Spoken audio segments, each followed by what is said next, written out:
Holmium laser enucleation of the prostate is a very unique procedure. Since its introduction in the late 1990s, it has offered an excellent outcome to many patients that we treat. We use a specific kind of laser which is called MOSIS laser, which is a state-of-the-art technology. It offers a unique opportunity to cut and coagulate at the same time, as well as treat bladder stones. If you can imagine the prostate like an orange with the peel outside and the fruit inside, and if you can see here the demarcation lines, we start first with cystoscopy, looking at the prostate and looking at the blood.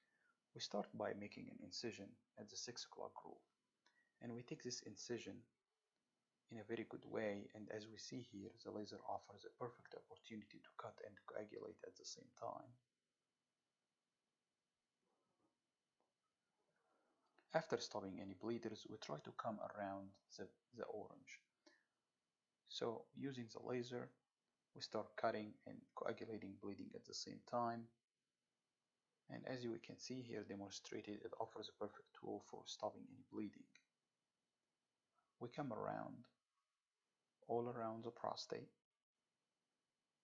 and we use a modification of blunt and sharp dissection using the laser. And now we are above the prostate, going inside the bladder.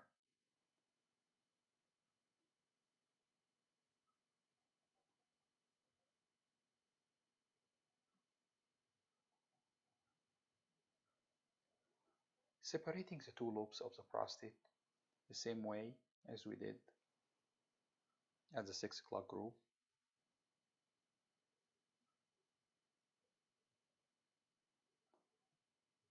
After separating both lobes from each other, we come around and remove the attachment of the prostate from the sphincter.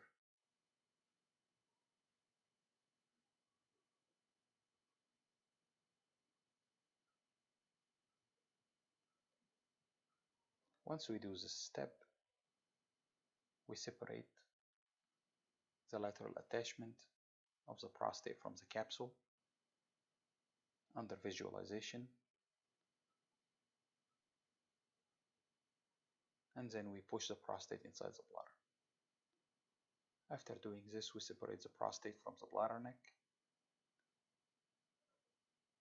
As we can see here, it is a very clean cut dissection with almost no bleeding. After doing that, we push it inside the bladder, and then we morcellate the prostate using the morcellator.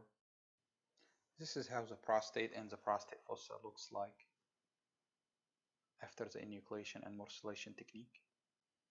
The capsule of the prostate shrinks down to normal size, and this process takes about 3 to 6 months to completely happen, and this might be responsible of the post-void dribbling that some patients encounter after the procedure. This is self-limiting and it goes away on its own. After the procedure, you spend one night in the hospital, usually. Some patients go home, however, plan to spend the night in the hospital. First thing in the morning, we take the catheter out, and after you urinate twice, we let you go home. You can eat and drink whatever you want, as long as it is a healthy food. It is very important to keep a soft bowel movement and to avoid constipation at any cost after the procedure. After procedure, we advise you to limit your physical activity and not to lift anything more than 10 pounds for at least 2 weeks. You can take short walks and move around, however, lifting weight is not advised. You can resume your sexual activity 2 weeks after the procedure. Usually you will see blood in the urine for at least 2 weeks, and this will go away on its own. We wish you a very smooth recovery. Thank you.